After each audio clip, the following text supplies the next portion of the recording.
Assalamualaikum warahmatullahi wabarakatuh. Halo sahabat Islam yang dirahmati oleh Allah Subhanahu wa Ta'ala. Kisah lucu sahabat Nabi yang tidak bisa berkelahi hingga membuat Rasulullah tertawa keras. Salah satunya yakni kisah lucu saat sahabat Nabi tidak bisa berkelahi hingga membuat Rasulullah Shallallahu Alaihi Wasallam tertawa. Membahas tentang sejarah Islam memang menjadi salah satu hal yang menarik. Banyak kisah-kisah Nabi Muhammad Shallallahu Alaihi Wasallam dan para sahabat yang perlu kita ketahui. Suatu ketika Nabi Muhammad bersama kaum muslimin berangkat menuju Uhud. Beliau meninggalkan istri-istri dan bibinya, yaitu Sofia binti Abdul Muthalib radhiyallahu an. Mereka lantas ditempatkan di sebuah bangunan yang disebut Fa'ari di samping Masjid Nabawi. Rasulullah Shallallahu Alaihi Wasallam meninggalkan mereka dalam bangunan itu dengan dijaga oleh Hasan bin Thabit radhiyallahu an yang merupakan penyair Rasulullah.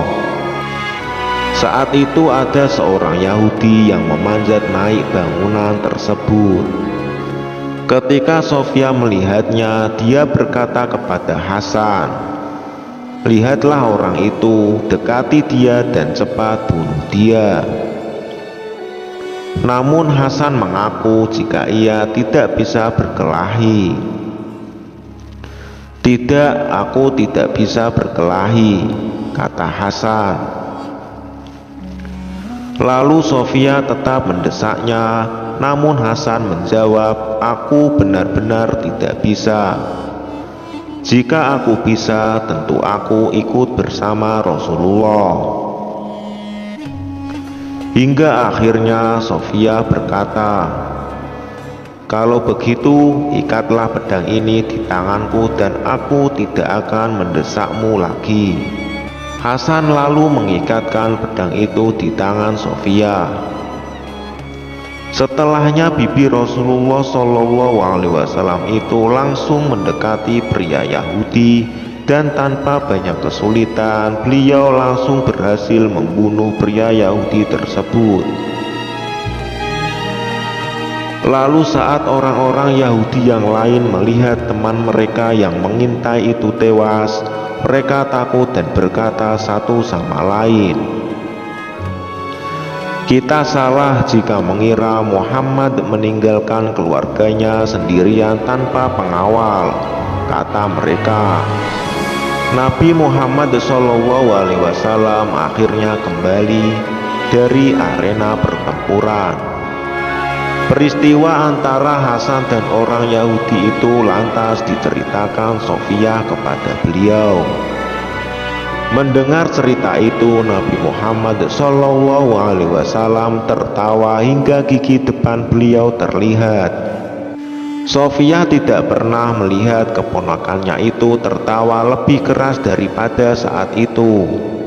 Dengan demikian, Sofia binti Abdul Muthalib merupakan wanita pertama yang membunuh seorang kafir.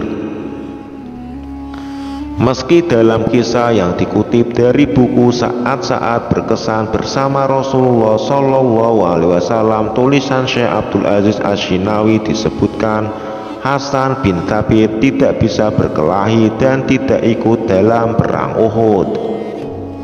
Namun Hasan adalah seorang sahabat yang selalu membela Nabi dengan puisi dan syairnya, di mana puisi dan syairnya bisa menciutkan nyali musuh-musuh Islam. Rasul pernah bersabda tentang Hasan, "Wahai Hasan, sungguh Jibril akan senantiasa mendukung engkau selama engkau meruntuhkan semangat kaum musyrikin itu dengan puisi-puisimu dalam membela Allah dan Rasulnya." Sabda itulah yang memompa semangat fisabilillah Hasan bin Thabit. Kecuali saat perang Uhud, Hasan hampir tak pernah absen dalam setiap medan peperangan. Dia selalu berada di sisi Rasulullah SAW. Setiap medan laga, beliau tampil di hadapan pasukan musyrikin untuk mengumandangkan sajak-sajak yang menciutkan nyali para musuh. Diketahui Hasan bin Thabit memiliki istri bernama Sirin. Perempuan itu cukup istimewa karena merupakan saudara dari Maria Al-Qibtiyah, istri Rasulullah SAW yang keturunan dari Mesir. Usia Hasan bin Thabit mencapai 100 tahun. Beliau wafat pada tahun 54 Hijriah atau 674 Masehi di Madinah. Beliau hidup selama 60 tahun pada masa jahiliyah dan 60 tahun pada masa Islam. Sebelum meninggal, Hasan diuji Allah Subhanahu wa Ta'ala dengan kebutaan. Namun ia menjalaninya dengan sabar. Sebelum memeluk Islam, dia merupakan penyair yang lantang menjelek-jelekan agama ini. Sesudah menerima hidayah Allah, maka Hasan mengarahkan karya-karyanya untuk membela Islam. Beliau mulai masuk Islam di usia yang sudah lanjut, yakni 60 tahun. Wallahu a'lam bishawab. Semoga dengan adanya kisah ini bisa menghibur sahabatku semuanya. Dari kisah ini bisa kita ambil sisi baiknya dan kita buang sisi buruknya. Terima kasih sahabatku semuanya yang sudah menonton video ini. Jangan lupa yang belum subscribe, silahkan di subscribe, di like, dan bunyikan notifikasinya.